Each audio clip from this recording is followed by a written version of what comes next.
Deus seja louvado. Amém. Lemos ajudados por Deus, livro de Lucas, capítulo 22, verso 7 em diante, onde o subtítulo diz: A última Páscoa, a Santa Ceia. Chegou, porém, o dia dos asmos, em que importava sacrificar a Páscoa, e mandou a Pedro e a João, dizendo: Ide, preparai-nos a Páscoa, para que a comamos. E eles lhe perguntaram: Onde queres que a preparemos? E ele lhes disse: Eis que quando entrardes na cidade, encontrareis um homem levando um cântaro d'água. Segui-o até a casa em que ele entrar. E direis ao pai de família da casa: O mestre te diz: Onde está o aposento em que hei de comer a Páscoa com os meus discípulos? Então ele vos mostrará um grande cenáculo mobiliado, e fazei preparativos. E indo eles, acharam como lhes havia sido dito, e prepararam a Páscoa. E chegada a hora, pôs-se à mesa, e com ele os 12 apóstolos. E disse-lhes: Desejei muito comer convosco esta Páscoa, antes que padeça. Porque vos digo que não a comerei mais até que ela se cumpra no reino de Deus. E tomando o cálice e havendo dado graça, disse: Tomai-o e reparti-o entre vós.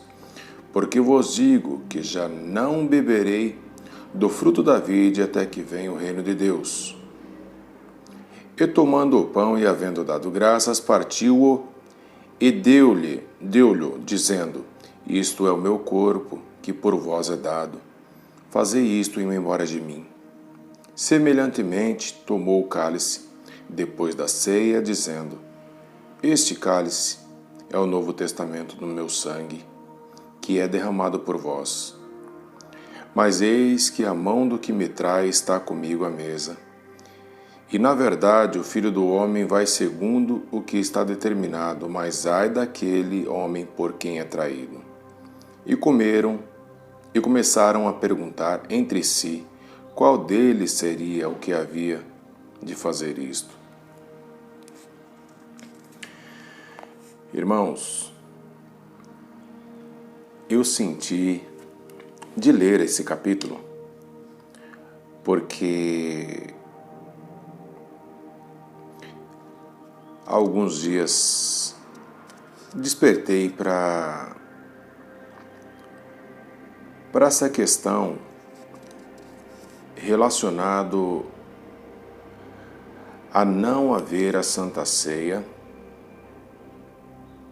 este ano na Congregação Cristã no Brasil, igreja da qual faço parte. Amados, antes que continuamos com o assunto do vídeo, mais uma vez eu faço um alerta.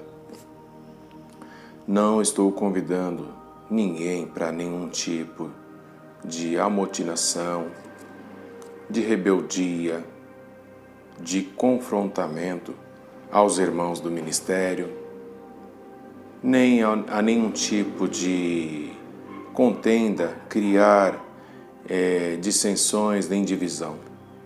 Longe de mim, irmãos, fazer isso. Longe de mim. Não é essa a minha intenção. Mas esse vídeo é destinado aos irmãos que, estando como eu estou me sentindo, com essa falta, estou incomodado e perdido. Quando eu digo perdido, eu digo que não sei, não estou entendendo esses pontos. Ora, meus irmãos, se esse vídeo, se esse assunto, e se você já está em paz sobre esse assunto, como alguns vêm depois no comentário falar: irmão, fique em paz. Deixa as coisas acontecer, deixa do jeito que está. Se você está conformado, se você supostamente está em paz, ou se estiver literalmente em paz, esteja em paz até para comentar, meu irmão e minha irmã. Porque quem está em paz, ele não contende ele não fica alertando os outros. Quem fala muito sobre paz, quem pronuncia muito isso, sobre fique em paz, fulano, fique em paz, ciclano. A pessoa mal fala alguma coisa, vai se expressando e às vezes nem está com sentimento de qualquer indignação e já tem outro falando fique em paz, fique em paz. Ora, quem está em paz, irmão, ele tem paz em si para estar em paz. Mas quem fica falando isso, está falando de paz da boca para fora, mas por dentro não está em paz. Ele está inseguro, está com medo.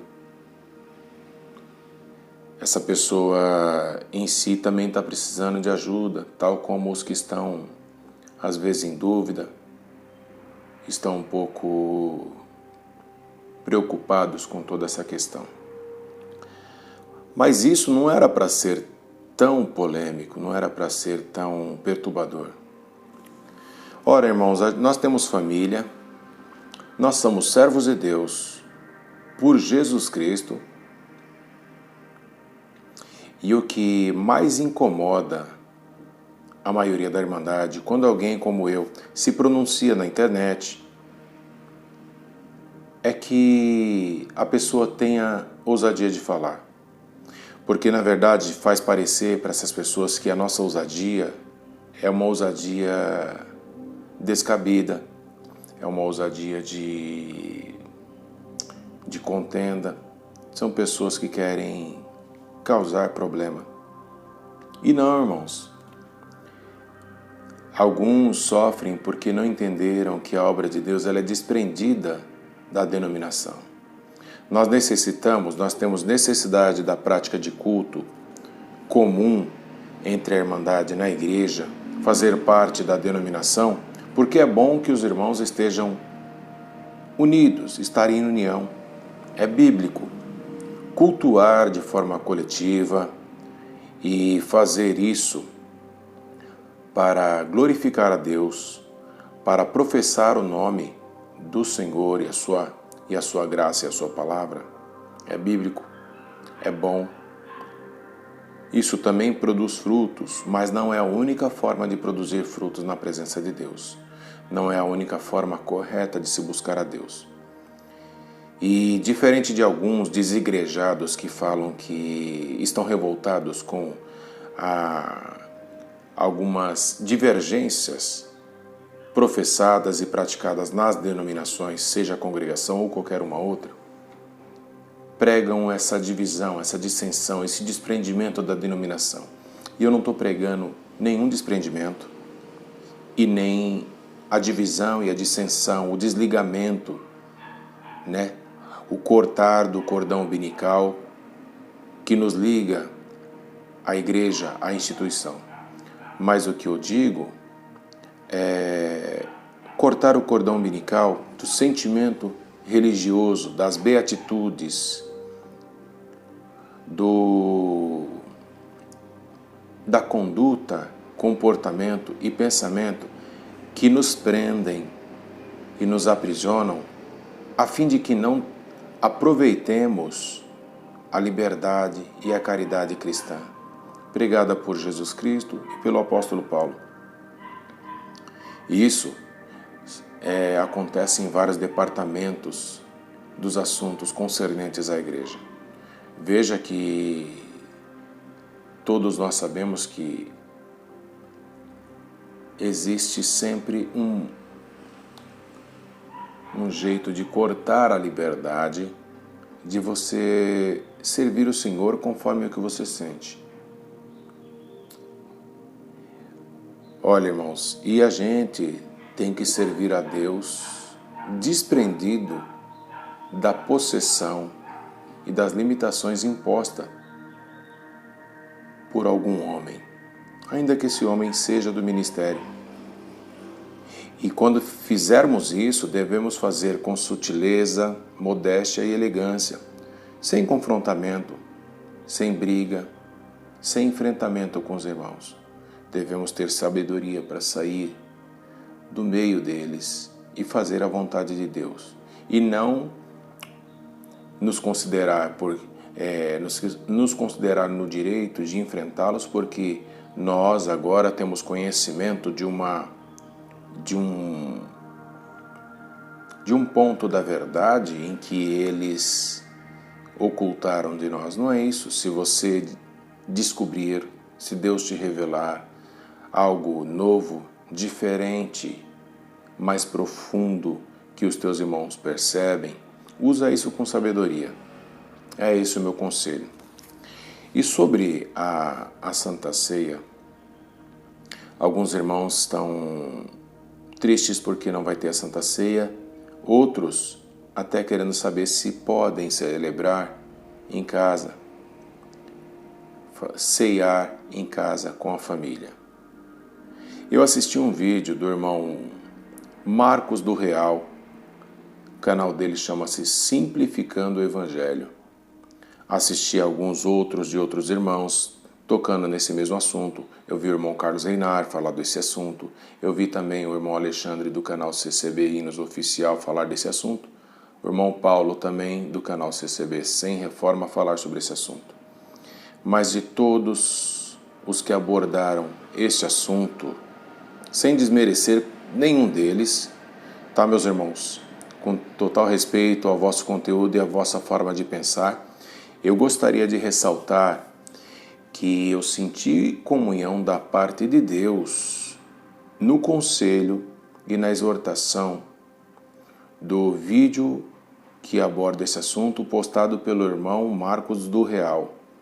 Foi muito claro, foi muito espiritual, foi muito esclarecedor. E eu indico este canal do irmão, eu indico esse conteúdo para quem está em dúvida sobre se deve ou não cear, se deve ajuntar ou não seus familiares. Ora, o irmão Carlos Reinar, quando abordou esse assunto sobre a Santa Ceia, ele foi um pouco mais técnico, e a abordagem dele foi para o lado mais técnico e de instrução mais técnica e pessoal. O irmão Paulo, do canal CCB Sem Reforma, ele, assim, na minha forma de ver, não acrescentou nada com o conteúdo dele, foi pouco profundo. O irmão Alexandre, do canal CCB Hinos Oficial, ele fez uma abordagem da seguinte forma, né? Visto que muitos estão fazendo vídeos falando sobre a indignação de não ter a Santa Ceia esse ano, dos irmãos não ter arrumado um jeito de fazer isso, ainda que fosse online, à distância, ou com grupos pequenos para ir descentralizando e fazendo de forma mais fragmentada. Tem vários conselhos que poderiam gerar a celebração da Santa Ceia e nós termos Santa Ceia esse ano. E que alguns irmãos falaram deles em seus vídeos, mas ainda assim era só para mostrar que era possível e ainda assim não vai ser realizada a Santa Ceia. E o irmão Alexandre do canal CCB Hinos Oficial, ele me pareceu assim tentar querer apaziguar a Irmandade, dizer que tipo não há razão de que os irmãos não deveriam estar alvoroçados a esse respeito. Ele leu também o capítulo da Bíblia e disse que tipo, olha, tentando justificar que nós estávamos errados, nós que pensamos assim, né? Estávamos errados porque quando o Senhor ele reuniu os discípulos. Então, que ensinou que querendo dizer que nós temos que reunir a igreja. Já o Marcos do Real, que é o que eu achei que foi mais sensato e mais lúcido, mais profundo e mais inspirado para falar sobre esse assunto, ele leu esse mesmo capítulo que eu li para vocês e ficou claro na explicação dele que a Santa Ceia original, celebrada por Jesus Cristo e depois ensinada e incentivada pelo apóstolo Paulo, ela pode ser celebrada em família, porque o próprio Senhor Jesus celebrou isso numa casa, visto que o próprio Jesus e os discípulos pregaram nas ruas, nos montes, e Jesus Cristo começou seu ministério pregando nas sinagogas quando era criança ainda. Então o trabalho dele era um trabalho entre os judeus primitivos, cumprindo o judaísmo e instruindo sobre tanto a lei mosaica como a própria voz e vontade do Pai, a qual ele estava incumbido de ensinar para todos que se achavam cumpridores da lei de Moisés e não cumpriam. E o próprio Jesus Cristo, quando convidou os discípulos para celebrar a ceia, ele fez essa celebração em uma casa, num cenáculo preparado por um homem comum, ou seja, fora da igreja, com um grupo pequeno. Não era um grupo de privilegiados, pois se assim fosse, a ceia não seria uma instrução para ser celebrada de tempo em tempo por todos os povos que aderem à doutrina de nosso Senhor e Salvador Jesus Cristo. Ou seja, não era um grupo seleto e especial, eram os discípulos do Senhor, era um grupo que tinha a sua importância, mas era o grupo do Senhor, aquele grupo era o grupo do Senhor, era um grupo escolhido pelo Senhor, era como ele mesmo disse, aqui estão minha mãe e meus irmãos, falando dos discípulos e de todos que o seguem. E juntou numa casa e celebrou a Páscoa, que é uma comemoração judaica referente ao sofrimento dos hebreus, dos 400 anos de escravidão dos hebreus e da libertação dessa escravidão dos egípcios, celebrado conforme eu vi lá no vídeo do irmão Marcos do Real, celebrado com ervas amargas para lembrar da amargura e do sofrimento, ou seja, para que isso não é uma festa comum, isso não é uma festa, é o dia de uma lembrança que envolve o sofrimento e envolve também a alegria de ter sido liberto. E como se não bastasse, não foram libertos por sorte, foram libertos pelo próprio Deus. E isso faz toda a diferença. E esse é o porquê de ser comemorado dessa forma, de ser lembrado dessa forma.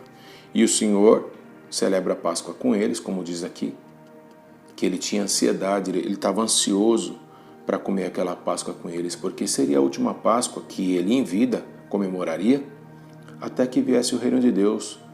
Ou seja, quando ele fala isso, ele deixa a entender que quando nós vencermos esse mundo e o pecado, haverá uma celebração com ele, com o Pai, onde, tal como celebramos a Santa Ceia aqui, comemoraremos de uma forma única e especial, que está separada e guardada por ele para todos aqueles que vencerem este mundo. Isso é muito lindo, meus irmãos.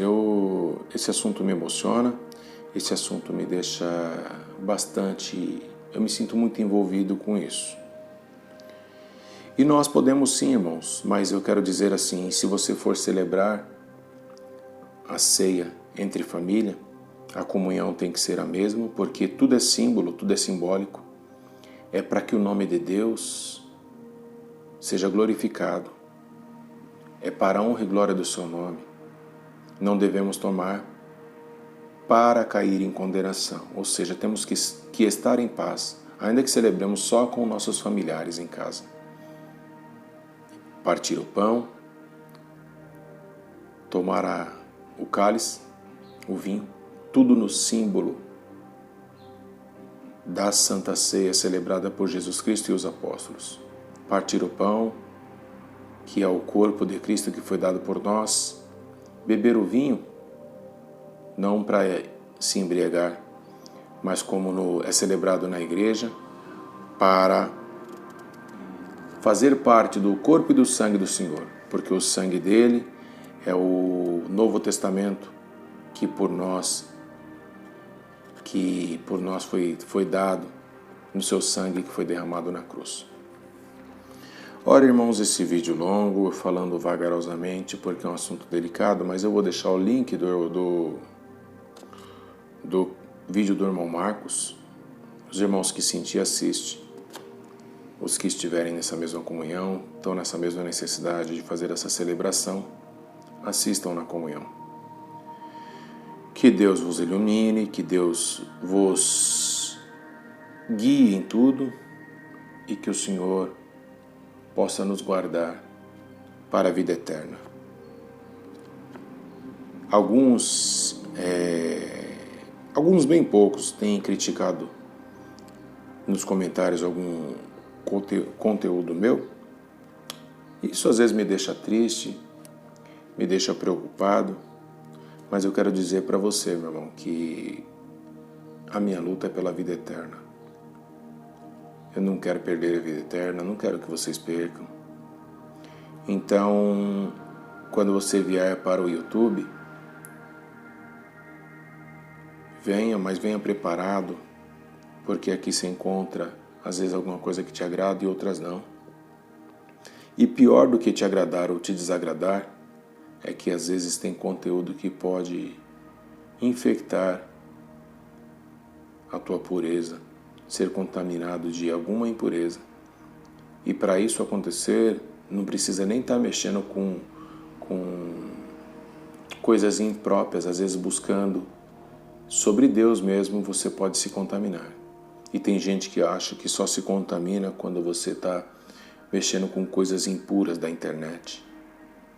Às vezes é possível se lambuzar, se sujar, se machucar, se ferir, se cortar, mexendo com assuntos que estão ligados ao nome de Deus, porque tem gente que usa isso, o diabo é sujo, e ele usa disso às vezes para machucar as pessoas. Irmãos, Deus abençoe a todos. Eu queria que esse conteúdo não é um conteúdo bonitinho, preparado, organizado com roteiro, mas é um conteúdo puro, verdadeiro, que eu abro meu coração para expressar para vocês, tá bom? Fiquem com Deus. Se Deus der a graça, vou gravar mais alguns vídeos para ir falando com vocês. Vou tentar voltar também com os vídeos de leitura da palavra e exortação, porque é o que eu tenho por vocação e tenho por prazer também. Deus abençoe e fiquem com Deus.